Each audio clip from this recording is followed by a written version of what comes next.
Hello everybody and welcome to this week's Motor Trade Radio podcast, brought to you in association with eBay Motors Group. It is Saturday the 10th of July and you're joined by myself, Philip Northard. And me, Curtis Hutchinson. This is episode 36, season 7 of Motor Trade Radio, bringing you all the chatter that matters. And once again, we've gathered together this week's big car retailing stories across the franchised and independent sectors for you to enjoy all in one place, on demand, on your podcast feed. So, I mean, yeah, how many times do we say this, Curtis? I mean, I think he's probably glad you had a week off last week, and must shout out to Mr. Condy there and Mr. Billsworth for sitting in, but it's been a mad week for headlines. It has indeed, yes. And I'll join you in thanking both Andy and David. I was on holiday last week and I did enjoy the show as a listener. So it was quite a strange experience. But you three seem to have plenty to talk about. Yeah, before and after the show as well. Yes. So, yeah, I think it was just a nice little catch up with the three of us there, talking about the market and all things passionate, with definitely for Andy and David there. So no, it was very insightful, very quite a long show as well, actually, by the time we'd finished. But yeah, I must, as you say there, shout out to Andy and David. I think Andy was sat in his car and it was quite a hot day that day. And I think he didn't want to start his car and put his aircon on when he realised how warm he was getting. So by the time we finished the podcast, I think he was just glad to get his car started, get the aircon on and open his door really and get outside for a minute. What an absolute professional. So thanks for that, Andy. Yeah. Not like us. We have all sorts of interruptions, so no, it's fine. Yeah, and of course, nothing much going on. No, not at all. No, except there's the odd tennis match. I think there's a football match going on, and the Festival of Speeds down in Goodwood. Yeah, I've been seeing some pictures that people have been sharing across social media. So it's obviously started already, and people have been down this week or in preparation for the weekend and sharing some pictures. So I am jealous. It's one of the government's pilot events, so it started on Thursday and runs through to Sunday. So and as you say, it's all over social media and looks like a really good event. It does, yeah. Yeah, and for those of you listening on Saturday, enjoy the match tomorrow, and for those listening after Sunday, what a match that was! Yeah, who are the bets on? We won't go through that now. Maybe not. So again, big shout out to our friend of the show, John O'Hanlon, who has shared an exclusive press release with us this week, announcing that Wayland's will be also entering another new manufacturer with MG in Oxford. So it's sort of John's entrance into that new world of MG and electric vehicles, and what a significant location that is with Oxford. Yes, and this will be Wayland's third franchise after, obviously they launched with Volvo back in 2017, and they took on Kia earlier this year, February time. So this is further extending that multi-franchise branding. And I did enjoy the press release that John sent us, because the heading is MG is coming home. So never one to miss an opportunity there. The release does go on to explain that, of course, Morris Garages, which MG is named after, actually started in Oxford. So there's something quite poetic there about John launching MG back in Oxford. So and you're right, this potentially is the sweet spot of the market, because MG they took a while. They took quite a few years to establish themselves back in the UK, but they've carved out a really good EV niche, and that they are actually the fourth best-selling EV brand in the country. And the story there is about affordable EVs, and selling those in Oxford, where there's a zero emission zone, seems like perfect timing. So, good move there from John and the team. It does, and you mentioned growth there. I mean, they're talking about triple its sales in the UK over the last 3 years, enjoying a 76% volume growth year on year. So, and as you say, they're the fourth best-selling EV brand in the country. So, great opportunity. And where we remember the thoughts initially when we had John on the show, and he was talking about his obviously expansion of Volvo and everything else, and then subsequently into Kia and now into MG. And he talks about how delighted he is to be joining the MG network at such a time, and that it's a brand that is looking at sort of expanding in potentially, I suspect, with John. I don't think he'll sit back and just buy that one location, will he? So I think there'll probably be more to come in the future. Yeah, most definitely. And thanks again to John for sending in the press release. And if you would like us to cover your press releases, then do send them to Phil and I at motortraderadio@yahoo.com. Also, if you've got any views on any of the stories on this week's show, let us know. Drop us an email or engage with us online. We'd love to hear from you. Definitely. And John, if you are listening, I suspect you are, we will we'll drop you a note and get you back on the show and talk about how it's going with the Kia and now your new edition of MG as well, and talk through the market a little bit. Yeah, and this week we've got an exclusive on the show from Judge Service. So we'll be looking at their forthcoming State of the Nation 2, which is it's a big research project looking at consumer trends and the latest thinking among new and used car buyers. So we'll come to that a little later. And we'll go through the headlines in a minute, but do stay tuned. Just after the halfway point, we'll be sharing yet another Men-able moment from Stephen Whitton, and the latest in our series looking at the mental health and well-being for the motor trade.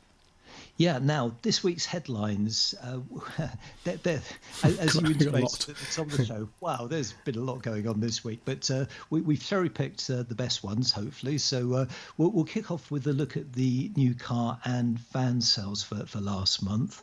We've got 3 acquisitions to cover this week from Group 1, DM Keith and Cox Automotive. We've got that exclusive consumer research from Judge Service. We've got an update from eBay Motors Group on used car trends last month, and finally this week we'll be looking at this ongoing story about the chip shortage, because one of the manufacturers has flagged up that this is going to drag on for a long time, certainly into next year, if not beyond. Yes, definitely. So we'll jump on to the first story, and as you suspect, the new car figures came out. We're going over to AM Online with this one. So the header is that manufacturers long COVID leaves Q2 car sales adrift of pre-pandemic levels. So that's obviously based on the new car registration figures coming out for June at 185,722, which is showing a 27.8% increase in year on year for the month of June there, albeit it's still a 16.9% increase compared to its 2019 figures that we experienced over in the UK. So again, still a lot going on in that new car market, Curtis. Yeah, now it's worth adding a bit of context here, because year on year, June last year was when the sector reopened. So we obviously saw a slow start there, but the figures are encouraging until you actually look at the sort of average that the SMMT has put out, which shows that the uptake was actually down 16.4% on this 10-year June average, and down the year-to-date figures are actually down 26.8. But we're still in recovery mode. We're still facing the challenges of the chip shortage, which we'll come back to later. But I guess some of the takeaways from this story is the strength of the battery electric vehicle market. So BEVs and plug-in hybrids accounted for 17.2% of new vehicles hitting the roads in June, and BEVs actually overtook diesels. So yeah, they had a bigger market percentage for the month than diesels. And yeah, we've said this before that yeah, we're looking very closely now at BEVs and plug-in hybrids to see when that tipping point will be, and you know, they will overtake diesel because they're closing in very quickly now. Definitely. And as you say, we'll be talking about the semiconductor or chip shortage towards the end of today's show.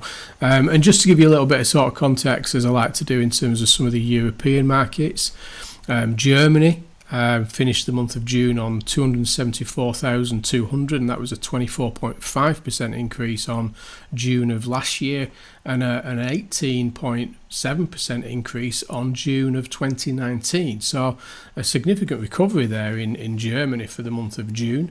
Italy, slightly different, 149,400, a 12.8% increase on June of last year, but a 13.3% decrease on their performance in June of 2019. France, interestingly, finished on 199,500, a 14.7% decrease on June of last year, which is, we're starting to see, Curtis, here, that the different lockdown periods across some of the European markets, because France been down 14.7% on their performance of June of last year, and down 13.6% on June of 2019. Spain, 17.1% up on June of last year, but still 25% down against June of 2019. So you can see the variances now happening across some of them European markets compared to the UK, and some of this will be down to lockdowns of last year and different levels of lockdowns, but also about supply of vehicles into different market territories compared to the UK against some of the European markets. So be one that be watching very closely as the year starts to pan out in H2.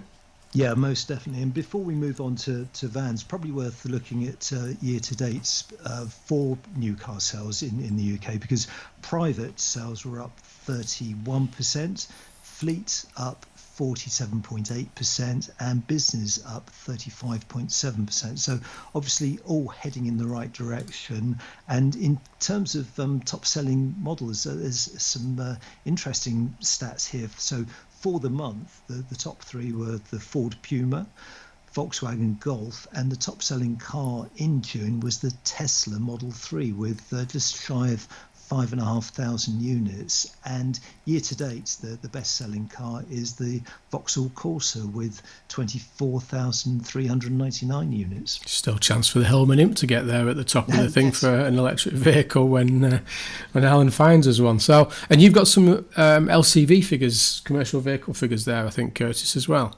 Yeah, the LCVs didn't get a lot of coverage this week in the press, so we're reverting to the press release from the SMMT for this one. And the release that they put out marked that the LCV market recovery slowed only by supply shortages, as almost 35,000 new vans hit British roads. So this is actually a really encouraging story, because June saw 34,363 vans registered, and that was up 14.4% on last year, although that is still, well, it's 14% short of the 2019 pre-COVID figures. But having said that, it's the third best year to date performance for LCV registrations, and that's up 1.8% on that 2015 to 2019 average. And in terms of where the demands come from, no big surprise there. It's those 2.5 to 3.5 ton vans, beloved by delivery operators. Definitely. And just before we move on to used vehicles, as whilst we've got new and electric vehicles in our mind, we've got the EV forum, which you should be shouting all about this, Curtis, because you're the host of the EV forum that is coming up on this week I think it's on Tuesday, the 13th of July, 9:30 till 11. I have the pleasure of being one of the panel guests on it, and it is electrifying your car fleet, and this is with Ian Richardson from 360 Media. So if you haven't seen that in the social media, then please look for that. I think it's on your thread, Curtis. It's on mine and Ian Richardson. So if you haven't registered, then please do register that, and it'll be a panel discussion with some fantastic guests, if I do say so myself. Yeah, we've got some great guests because alongside you, Phil, there is others, isn't there, Curtis? Yeah, yes. there are others. Yeah, we've got Paul Hollick from the Association of Fleet Professionals, Neil Riddle, who's the managing director of Power, and Melanie Shufflebotham from ZapMap, and it's being co-hosted by Sarah Sloman. And these monthly EV forums, I mean, I've enjoyed them so much. I mean, I've been moderating them now for a year. This is our first anniversary, so we've been running them every month for the last year, and every time we have a debate about what's topical in the EV market, and the panel of experts really do inform the debate. So if you do want to participate in that, and just head over to 360mediagrouplimited.com and register yourself for that. Yeah, and on a serious note, I mean, I've joined the majority of them where possible, and they are very insightful. It is about discussion, it is about debate, it is about electric vehicles, and it is about the impact within the fleet market and the buying decisions from consumers, etc. So if you haven't joined, then do get involved with those, and they do cover cars and commercial vehicles as well. So it isn't just about cars, there is commercial vehicles with these as well, so I do urge you to get involved with that. So heading over to Car Dealer now, and this is insight from the market update from eBay Motors Group, and they're talking about used vehicle stocks drop to their lowest level this year, but prices still fall according to eBay Motors Group. And this is where they're looking at the average stock volumes now down 41% against June of 2019, but obviously the time to sell these vehicles has improved to an average of 36.5 days, Curtis.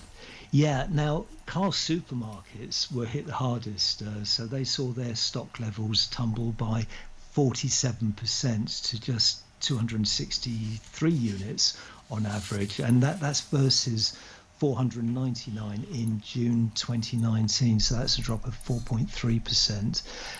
Independent stocks, they dropped 36% from 47.5 units in June 2019, and again, those June 29 comparisons are at the moment the more useful ones because it's pre-COVID, and franchise sites, they were down 27% from 67.8 to 49.7 units. But despite the low supply and continued consumer demand, average prices for the top 50 makes and models on motors.co.uk actually dropped by 1% from £12,149 to £12,024, and that's particularly interesting because we had Darren Martin on a couple of weeks ago from CAP HPI talking about that continued month-on-month increase in prices in the wholesale world. So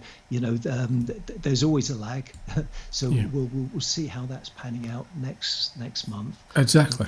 And we have a top seller as well. So that's the Skoda Yeti Outdoor is the fastest selling used car in June at just 19.4 days to sell.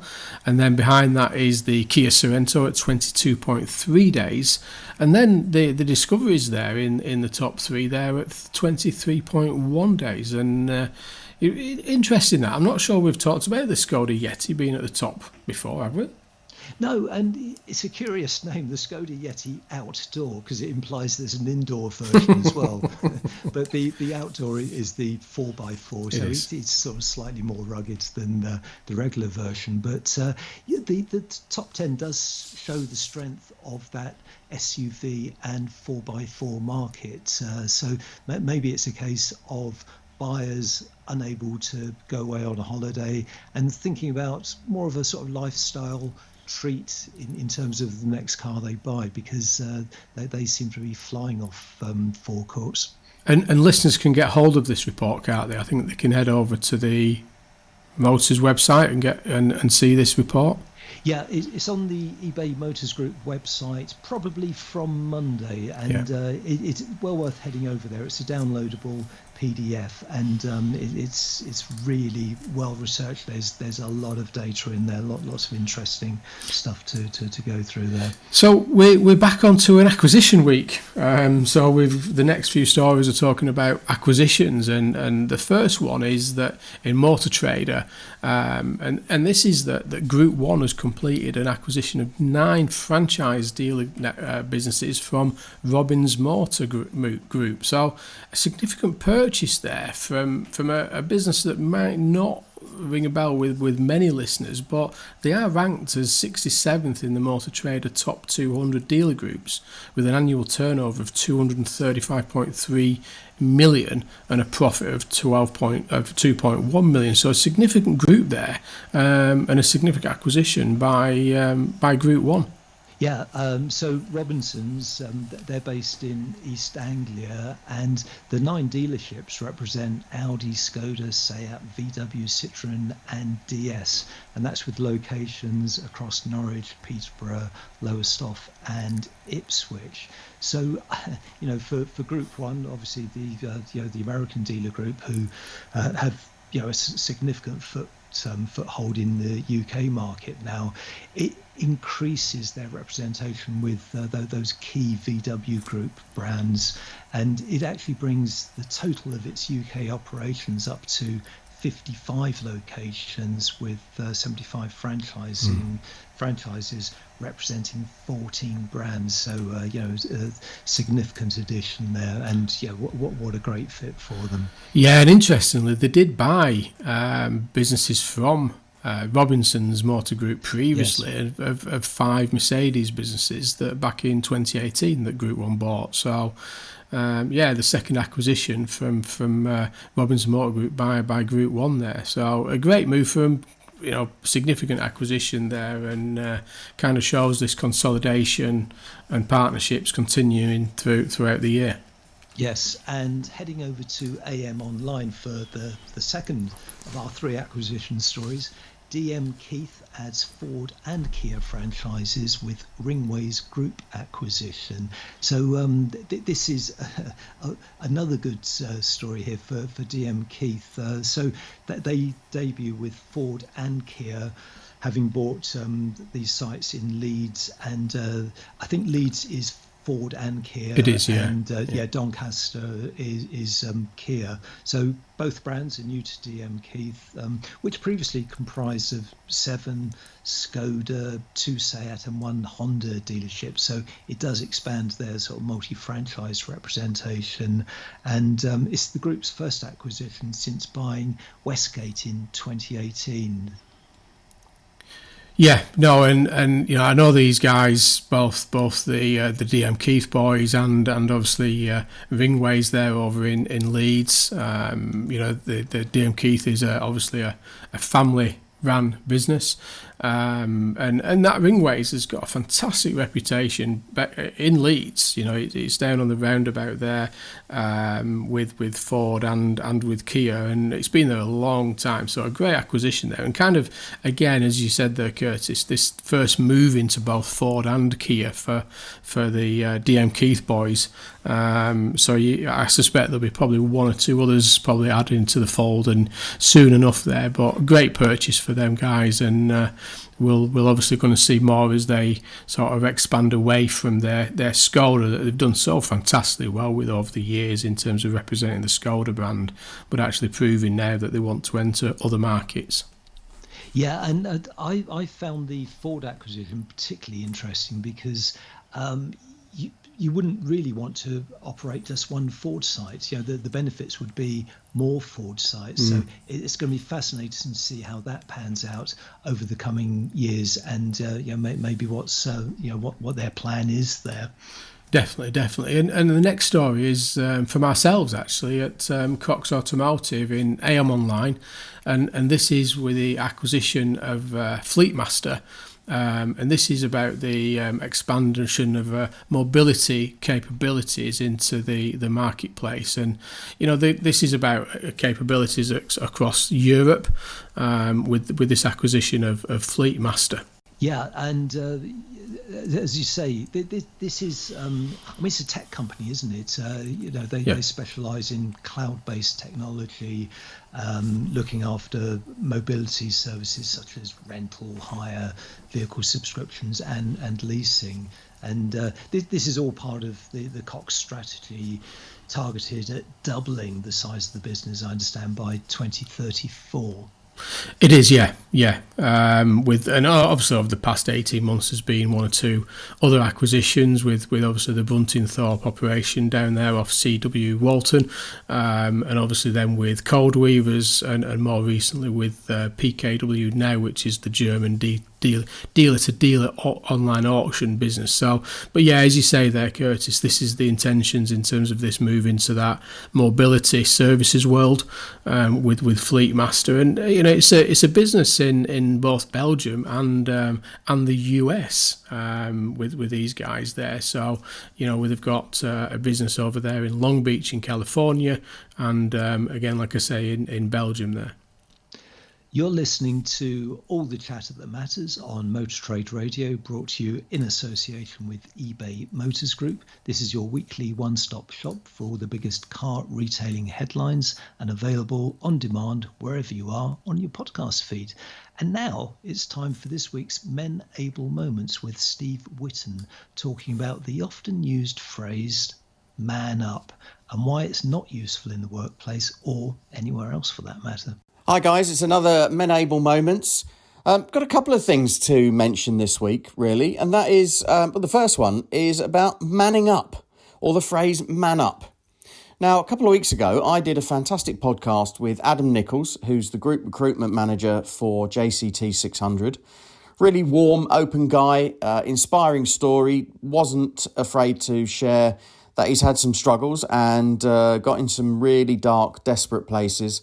And he's still very moved by that now. But we got onto the subject of how many times do people in a career in the automotive industry hear the phrase "man up"?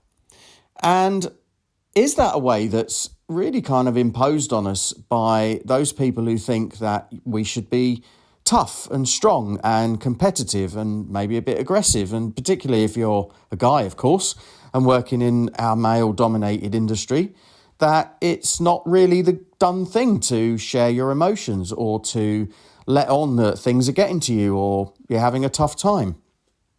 So the phrase "man up" gets used. So I want to ask you the question, do you or have you used the phrase "man up" to someone else? Have you been on the receiving end of it yourself? How did it make you feel? Because, you're sitting there and thinking, well, I've got all this stuff going on. I'm a bit overwhelmed. I'm not coping very well. And actually, somebody says to you, "man up," is a bit like putting a sticking plaster over a gaping wound, actually. So what Adam and I went on to talk about was that the very opposite of that is true. And ironically, in the modern world that we live in, to man up actually means to be vulnerable, to share your feelings and your emotions and let people in on what's going on for you. Now, if that means that you have to be in an environment where that's psychologically safe to do that, then of course there's some work to be done. But if you listening to this are perhaps thinking to yourself, well, I'm the kind of person that would tell people to snap out of it and man up, then I would politely say, perhaps you need the help. Perhaps you need to be thinking about your empathy and your emotional intelligence. Then the second subject that I wanted to come on to this time is about mental health in performance-driven environments. Now, I think a number of our conversations around mental health, particularly poor mental health, kind of carry a bit of an inference that being in a fast-paced, performance-driven and determined environment is the very thing that causes a lot of poor mental health. And I think that can be true, But I think the issue is where we have management that lack empathy or emotional intelligence. Because what I've been looking at recently are actually some businesses where the complete opposite of that is true. That those businesses that are performing very, very well and also don't have many issues in the way of poor mental health. And by that, what I'm talking about is absenteeism, presenteeism, people who feel that they have to take time off because that's the only way to get some space. Those environments don't have those problems because what the management have done there is to make sure that everyone is absolutely crystal clear on what the expectations are, what the goals are, and actually it's in the context of purpose and that your employees are part of a bigger cause, a bigger purpose for the business. And everyone wants to be part of that. They want to belong. They want to be a part of something that's successful. So I think we shouldn't fear the talking about mental health just because we are performance-driven businesses, because actually you can be both. You can get a real good performance out of your team and at the same time be leading edge about mental health. That, for me, is about empathy and emotional intelligence. So we'd love to hear your views and thoughts on all of that. Please feel free to give us a message. You can get hold of me on menable.org or through Phil or Curtis, of course, and or on LinkedIn. You can find me at Stephen J. Whitton. So catch up with you next time. A couple of subjects there for you to think about. Manning up and performance-driven environments. Are they good for your mental health? I'll leave you to have a ponder. Take care. So, yet another thought-provoking update there from Steve on the Menable moment. So, thinking about things that we do say and what's the reference to it and things that maybe we shouldn't be saying in today's world. So, it's again, thank you, Steve, for that very insightful and very open and honest update there. And next up, we've got an exclusive from Judge Service. So this is based on a press release that's going out next week. So hopefully you'll see some coverage of this in the press. And it's the headline is Judge Service research shows car usage rising as lockdown restrictions ease, with further increases expected over the summer. So this is based on it's a major piece of research that they've done for their State of the Nation 2 report. So this is their second annual white paper report, and it's based on the views of over 2,000 car owners who have bought cars over the last 3 years, and it reveals the usage and buying trends as the UK comes out of COVID restrictions. So what the report found was that car owners are using their vehicles more frequently than during the 2020 lockdowns, with 44% now using their car every day compared to just 27% a year ago. And sort of anecdotally, this is something I'm definitely noticing on the roads. I'm not commuting because I work from home, but when I am out and about, the level of car usage has really shot up over the last couple of months. And the research found that with workplaces gradually reopening, more owners are using their cars to travel to work. So there's a year-on-year increase from 32.4% to 47.4%. And shopping, funnily enough, remains the primary reason people are using their cars, accounting for 60% of usage, although this is down from 70% a year ago, while leisure, of course, has doubled from 22 to 44%. So interesting findings here, just showing, and I haven't seen anything on this before, but interesting results showing how car usage is now changing. And of course, this is important to dealers because these vehicles will need to be maintained, they'll need to be replaced. So, it's welcome news for dealers knowing that cars are being used more. And I suppose some of the questions with this is, how much of it is as a consequence of, people wanting to get out and do things.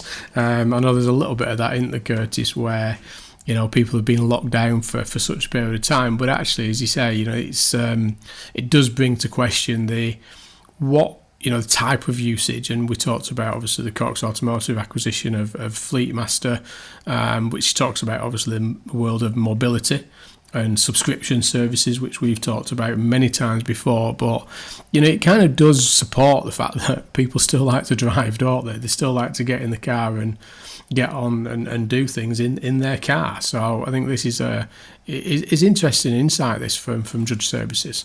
Yeah, and following on from that, Phil, I mean, this whole thing about driving enjoyment, 10% of respondents say only 10% of respondents have booked a holiday abroad. Now, bearing in mind, the lifting of restrictions, gradual lifting, while a quarter of respondents have booked a holiday in the UK. Now, schools break up in a couple of weeks' time, so I think we can expect to see the roads particularly busy with staycations. Oh yeah, July the 19th is the date, isn't it? So you can imagine what it's going to be like then, can't you? And especially depending on tomorrow's result. See what happens there as celebrations start to begin. But no, very, again, as always with the Judge Service insight there, very insightful, very thought provoking, and we'll get Neil back on at some point in the not too distant future and talk about some of the findings and what they've been doing and get his thoughts on what he's expecting from Judge Services for the rest of the year, I suspect. Yeah, definitely. So. And finally, this week is from Automotive News Europe, and the headline there is Renault CEO warns semiconductor crunch will ripple through 2022. It's not going away. It's not. No. No. I mean, I've had conversations this week with a couple of dealers who flagged up that it's really just starting to bite now, and it's very much brand dependent because a lot of the brands, you'll know this, Phil, brought in extra cars pre-Brexit and have been trading those cars quite successfully, but it's all down to new orders now, getting hold of new cars and having timelines that customers are prepared to wait for, and it is starting to hit. So this particular story is based on some comments from Renault's international CEO Luca De Meo, and he says the effects of the global semiconductor shortage will be felt through next year, and the warning doesn't bode well for a recovery in automotive production. So the shortage of chips that began late last year, and this is really as a result of consumer demand for personal devices, because of course everyone was in lockdown, so they were upgrading their iPhones and tablets, whatever, and demand for chips soared during those lockdowns, and that's persisted through this year, and that's now impacting car makers in terms of the semiconductors they need for new cars. Yeah, and I think, as I say, there's I try and sort of think about this in terms of other things that are hitting the supply. We know that raw materials in general have been in limited supply through capacity and manufacturing side since the initial lockdowns. We know that some of the manufacturers are trying to do this transition toward electrification. And I don't know if you're aware of this stat, but today's vehicle, 50% of the vehicle is made up of technology, electronics, in terms of its build costs. So, today's market has significantly changed in terms of that build cost of a vehicle. I mean, back in 1970 it was 5%. Back in 1990 it was 15%. Only back in 2010 it was 35%. So between 2010 and 20 and now, we're moving towards that, shift towards this sort of the vehicle's makeup. And I think today it's 45%, and I think it's forecast to be 50% of its cost as a percentage of the total cost of a vehicle will be made up of electronics. So that's a significant pressure on these kind of supplies. Yeah, and it's the uncertainty, because this is what Luca Di Maio points out in this story. He's saying that Renault's not alone in this, but it's the frustration of just not knowing what the supplies will look like on a weekly basis. And this is for an industry that's heavily dependent, totally dependent on just-in-time manufacturing. So, the thoughts from Di Maio is that the supply crunch, which many car manufacturers, including Renault, expected to peak during the second quarter of this year, will actually go on a lot longer into next year. And we've already seen Daimler and Jaguar Land Rover this week saying that sales will be further hit by the chip shortage. Yeah, and just to finish on that, I mean, they have the Alex Partners a forecast that this could slash $110 billion in sales from the car industry. So, a significant hit on the sector there as the manufacturers to sort of find their way through this and get back to some kind of normality of supply for the electronics entering to support the automotive sector. So, huge hit there facing the automotive sector. Yeah, absolutely massive. And next week, I do promise we'll end with something a little more upbeat than that.